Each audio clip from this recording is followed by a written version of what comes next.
Ciao, sono Giuseppe del Modellismo Sant'Alessandro. Oggi vi dico una cosa, ci chiedono spesso, voglio per mio figlio una macchinetta elettrica per iniziare. Voglio qualcosa di serio, senza spendere troppo, ma qualcosa che sia valido, che possa essere aggiustato, che abbia ricambi e che comunque abbia delle buone prestazioni. Quali sono i consigli che noi possiamo dare? Benissimo. La prima cosa che consigliamo ai nostri clienti è quella di capire dov'è che vogliono utilizzare la macchina, in base all'utilizzo che queste macchine avranno. Quindi abbiamo vari tipi di macchine a questo punto. Partendo dal tipo di utilizzo abbiamo le macchine stradali. Le macchine stradali sono macchine che vengono utilizzate prettamente in strada, sull'asfalto, nei cortili, nei capannoni, comunque in zone dove la parte sottostante è asfaltata, è comunque uno sterrato al massimo molto pulito, perché hanno le ruote più piccole e non si prestano ad andare nei giardini o nelle aree verdi. Quindi se voi avete una macchina stradale sapete che dovete utilizzarla solo ed esclusivamente in quel tipo di situazione. Ecco, c'è anche da vedere un altro tipo di stradale, il drift. Molti di voi avranno visto alcuni film come Fast and Furious Drift e quindi sapete benissimo di cosa stiamo parlando. Sono macchine che devono scivolare, quindi sono fondamentalmente delle stradali a cui però vengono applicate le ruote in plastica. In ogni caso, per fare drift bisogna avere una superficie molto liscia. Tanti fanno le gare nei parcheggi dei supermercati o comunque dove c'è un asfalto liscio, quello dei capannoni può essere. Un asfalto invece molto granuloso fa grippare le ruote e quindi si fa un po' fatica a fare questo tipo di gioco, però sono veramente divertentissime e le consigliamo a chi piace il drift, sono veramente un gioco meraviglioso. Altrimenti abbiamo un altro tipo di macchina che è il buggy. I buggy sono dei fuoristrada, si chiamano off-road e questi fuoristrada vengono utilizzati anche in strada, naturalmente avendo le gomme abbastanza morbide si consumano velocemente, sono indicati più per i fondi fuoristrada ma puliti, quindi vengono utilizzati per le piste, infatti le gare degli off-road sono famose. Le piste, quindi sterrato o dove c'è l'erba abbastanza bassa, le ruote non sono ancora molto grandi, l'assetto della macchina è ribassato e quindi vanno bene per uno sterrato, ma non andiamo dove ci sono buche eccetera, se no chiaramente la macchina a un certo punto trova una buca oppure una parte superficiale alzata e le ruote girano a vuoto. Per completare la descrizione dei mezzi per come vengono utilizzati, uno dei prodotti che vanno per la maggiore sono i Monster. I Monster sono delle auto che hanno delle ruote belle alte, le sospensioni e la macchina è sollevata, quindi si presta ad andare in sterrati anche un po' più impegnativi, quindi vicino ai fiumi, in montagna.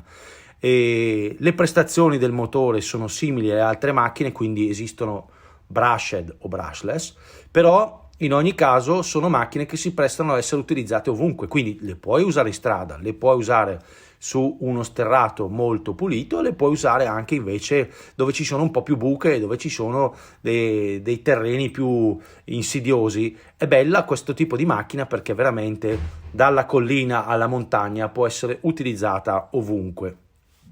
L'altra tipologia di macchina è il crawler.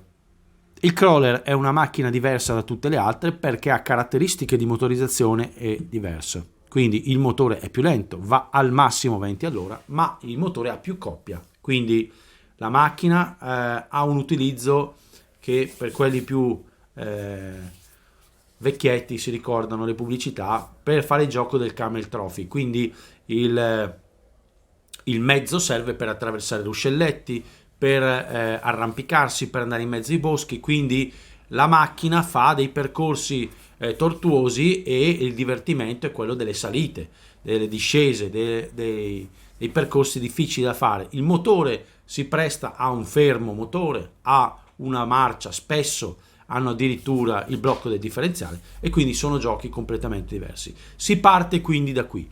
Che cosa si vuole fare? Però c'è un altro tipo di categoria da vedere e sono le scale delle macchine. Ci sono le macchine scala 1,16, 1,18, sono macchinette così, 1,12, 1,10, 1,8, 1,5, 1,4. Quelle più utilizzate sono le 1,16, 1,18, macchinette piccole, possono anche essere molto competitive per il prezzo e anche di buona qualità, quindi sono macchinette che possono arrivare anche a 50, 70 km orari.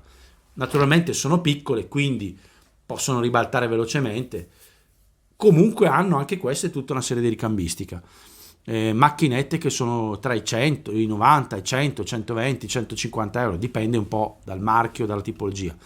Ci sono le macchine poi 1 a 10 e cominciano a diventare un po' più serie, è la scala che viene utilizzata maggiormente, oppure le scale 1 a 8. Le macchine 1 a 5 e 1 a 4 invece sono macchine che si prestano per gli amatori di questo tipo di mezzo, e parliamo di macchine che non sono proprio quelle per il primo utilizzo, quindi sono più da gara, sono macchine che costano veramente tanti soldi. Torniamo al nostro iniziale ragionamento. Qual è la macchina che si consiglia a un ragazzino, un bambino, un ragazzo o uno che vuole iniziare, anche un adulto però che vuole iniziare e non ha esperienza? Allora, la macchina elettrica ha normalmente due tipologie di motore: il motore a spazzole e il motore senza spazzole. In inglese è motore brushed con spazzole e motore brushless senza spazzole. Cosa cambia?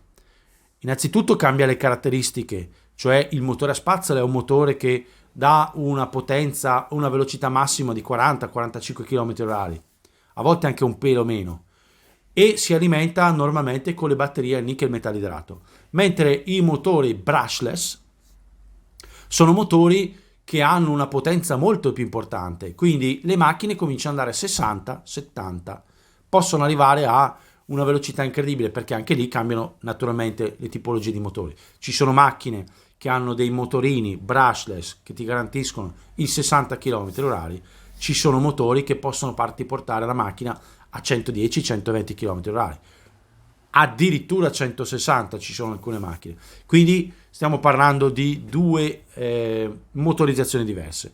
Quella più semplice è il motore brushed, naturalmente con la batteria nickel metallidrato hanno una certa performance, si possono utilizzare, forzando un po' il motore, anche le batterie LiPo. Le batterie LiPo garantiscono un'egual durata ma uno spunto più forte, quindi normalmente si mette il nickel metallidrato, alcuni cambiano lo spinotto e utilizzano la batteria LiPo, mentre le brushless sono sempre esclusivamente con batteria LiPo.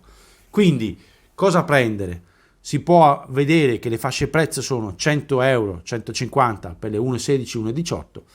Le macchine 1.10 cominciano a partire da 170, 200, siamo nel 2023, quindi calcoliamo, stiamo parlando di questo anno, possono arrivare fino a 1.000 euro, quindi chiaramente c'è un'epopea di macchine, di modelli, di marchi che ti possono portare a spendere, ce n'è per tutte le tasche.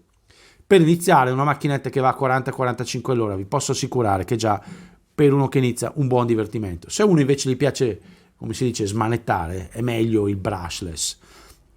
Il brushless costa di più, però ha una soddisfazione maggiore. L'altra cosa da tenere presente è che le macchine normalmente sono quasi tutte RTR, cioè si dice RTR significa ready to run, cioè pronte ad andare. Nelle macchine più economiche il ready to run vuol dire che hanno tutta l'elettronica, la macchina naturalmente, hanno una batteria ricaricabile, un caricabatteria e il radiocomando.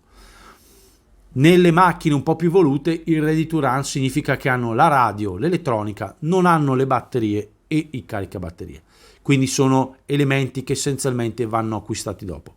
Le batterie possono essere acquistate di qualsiasi marca, poi se andate su internet ne vedete di tutti i tipi e quindi ogni marca ha delle performance, però naturalmente sono buone abbastanza tutte. Due spiegazioni sulle batterie perché la batteria nickel metallidrato ha una potenza nominale e anche un serbatoio. Il serbatoio delle batterie è comunque quello che identifica la durata della batteria, quindi ci sono batterie da 1800 ampere, 2000, 3000, 4000, 5000 eccetera, è un po' come il cellulare, quindi le macchine ready to run spesso hanno delle batterie con una durata abbastanza breve. La potenza è idonea, però con 1800 mAh magari giocate un quarto d'ora, con 3000 giocate quei 20-25 minuti, con 4000 di più, 5000 di più, eccetera, eccetera.